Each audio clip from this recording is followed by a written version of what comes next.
कहानी शुरू होती है डॉक्टर रॉबर्ट लेंग के किरदार से, जो एक तबाहशुदा ऊंची टावर बिल्डिंग के अंदर मौजूद होते हैं। उनके जिस्म पर खून लगा होता है। यहाँ पर ये एक डॉग को आग पर पका रहे होते हैं। अभी तक कुछ क्लियर नहीं होता कि ये सब क्या हो रहा है और कहानी अब 3 महीने पहले की दिखाई जाती है, जब सब कुछ सही था। यहाँ पे लंदन का 40 मंजिला बड़ा सा टावर दिखाया जाता है, जिसका नाम हाई राइज है। ये टावर खास लोगों के लिए बनाया गया होता है जो मॉडर्न लिविंग स्टाइल चाहते हैं। टावर के सबसे ऊपर वाली मंजिल मींस टॉप फ्लोर में अमीर लोग रहते हैं और निचली मंजिल पर आम लोग, यानी कि 40th फ्लोर पे सबसे अमीर लोग, 39 पर उनसे कम अमीर, और ऐसे ही डिसेंडिंग ऑर्डर में सब लोग रहते हैं अपने अपने फ्लोर्स पर। यहाँ पर दुनिया की सब सहूलियात मौजूद होती हैं, जैसे कि स्विमिंग पूल, जिम, सुपरमार्केट और बच्चों का स्कूल भी होता है, ताकि इन्हें बाहर जाना ही ना पड़े। और ये सब लोग बाकी दुनिया से काफी हद तक अलग होकर ही रहते हैं इस टावर में।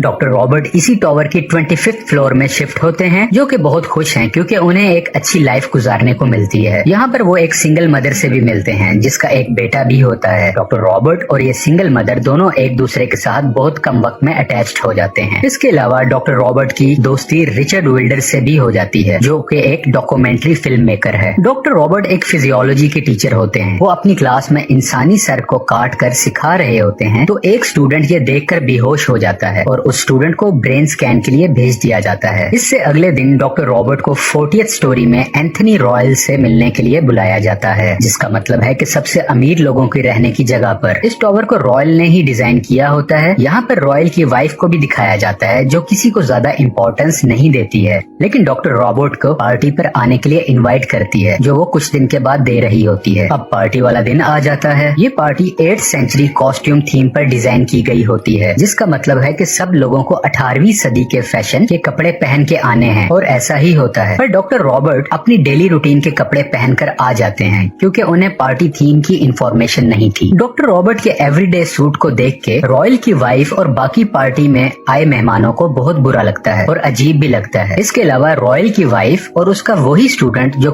क्लास के दरमियान बेहोश होकर गिर गया था, डॉक्टर रॉबर्ट की बहुत बेइज्जती भी करते हैं, इनको बुरा भला कहते हैं, और डॉक्टर को पार्टी से बाहर निकाल दिया जाता है। पार्टी से निकाले जाने के बाद डॉक्टर रॉबर्ट लिफ्ट के अंदर जाते हैं, लेकिन बिजली चले जाने की वजह से वो उसी लिफ्ट में फंस जाते हैं। रॉयल के जरिए हमें ये भी पता चलता है कि पिछले कुछ दिन से इलेक्ट्रिसिटी लोड शेडिंग, पानी बंद हो जाना और कूड़े को लेके जाने वाला पाइप भी सही से काम नहीं कर रहे हैं, और ऐसे सब मसाइल बहुत कॉमन होते जा रहे हैं। स्टोरी आगे बढ़ती है और डॉक्टर रॉबर्ट के बेहोश होने वाले स्टूडेंट की मेडिकल रिपोर्ट बिल्कुल ठीक आ जाती है, उसे कुछ नहीं हुआ होता। लेकिन डॉक्टर रॉबर्ट बदला लेने के लिए उसे कन्विंस करते हैं कि तुम्हें ब्रेन ट्यूमर है। डॉक्टर इसलिए ऐसा कहते हैं क्योंकि पार्टी वाली रात इनके स्टूडेंट ने भी उसे बहुत ज्यादा बेइज्जत किया था, यानी कि डॉक्टर रॉबर्ट को। फिर हम देखते हैं कि इनका वही स्टूडेंट ड्रिंक के नशे में 39th फ्लोर से छलांग मारकर खुदकुशी कर लेता है। पुलिस भी आ जाती है, पर इस मामले पर ज्यादा इन्वेस्टिगेट नहीं करती। तो डॉक्टर रॉबर्ट के दोस्त रिचर्ड विल्डर को बहुत दुख होता है और वह ये सोच लेता है कि उसे अब किसी तरह भी हाई राइज यानी कि इस बिल्डिंग के अंदर होने वाले जुल्म को सबके सामने लेकर आना है और रोकना है। अब हाई राइज बिल्डिंग से ना कोई बाहर जाता है ना ही अंदर। लॉ एंड ऑर्डर बिल्कुल खत्म हो जाता है और हाई राइज में जुर्म होना बिल्कुल आम हो जाता है। सुपरमार्केट के अंदर मौजूद फूड भी बहुत कम होने लग जाती है, यानी कि खुराक भी बहुत कम हो जाती है, जिसकी वजह से लोग आपस में लड़ने लग जाते हैं। एक तरफ शक ये भी किया जाता है कि रॉयल ने पुलिस को रिश्वत दी होगी ताकि इस तमाम होने वाले डिसऑर्डर को इग्नोर किया जाए और इस बिल्डिंग में होने वाली खबर कहीं बाहर लीक आउट ना हो जाए। दूसरी तरफ डॉक्टर रॉबर्ट अपने किए पर शर्मिंदा होते हैं, जो उन्होंने अपने स्टूडेंट को झूठी खबर बताई थी कि उसे ब्रेन ट्यूमर है। डॉक्टर अब काफी हद तक मेंटली इल हो चुके होते हैं और खुद को अपने रूम में बंद कर लेते हैं। वो खुद को कसूरवार कहते हैं, वो मेंटली इनस्टेबल हो जाते हैं। विल्डर प्लान करता है कि वो रॉयल को मार देगा। रॉयल वही शख्स है जिसने इस बिल्डिंग को डिजाइन किया होता है। विल्डर को यह भी लगता है कि इस सारे मामले के पीछे रॉयल का ही हाथ है, और जब वो उसे मारने के लिए जाता है तो विल्डर को पता चलता है कि रॉयल का एक बेटा भी है जिसके बारे में दुनिया नहीं जानती। विल्डर मुश्किल से रॉयल के पेंट हाउस में पहुंचकर उसको गोली मार देता है, जिससे रॉयल मर जाता है और विल्डर को भी वहाँ मौजूद एक लड़की गोली मार देती है। इस तरह यहाँ 2 डेथ्स हो जाती हैं। रॉयल का बेटा ये सब देख रहा होता है छुपकर। पूरे टावर में अफरा तफरी का मकाम होता है, लोग एक दूसरे से लड़ रहे होते हैं, कोई खुराक के पीछे कोई बदले के पीछे। सब लोगों में नफरत भरी होती है। छोटे बिल्डिंग फ्लोर वाले बड़े फ्लोर वालों को, यानी कि गरीब अमीर को, अमीर गरीब को मार रहा होता है। फिल्म अब वहीं आ जाती है जहाँ से शुरू हुई थी, जब डॉक्टर रॉबर्ट तबाह हुई ऊंची टावर बिल्डिंग के अंदर मौजूद होते हैं।